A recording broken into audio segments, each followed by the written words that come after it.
Bakal calon presiden Partai PDI Perjuangan Ganjar Pranowo Minggu pagi berolahraga di alun-alun kota Serang, Banten.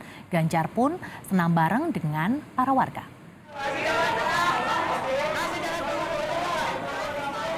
Ganjar memulai rute lari sejauh 7 km bersama dengan warga dan juga para pelari profesional.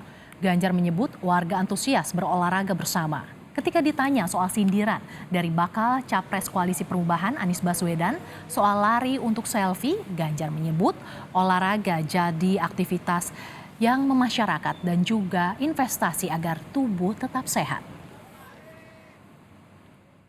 Sehat. Ya, kalau mau sehat kita olahraga. Jadi kita senang karena olahraga sangat memasyarakat. Itu investasi kita loh.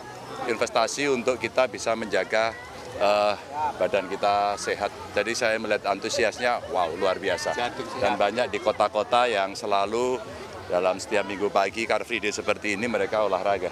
Yang mesti kita dorong kan, ya ayo, jangan mager.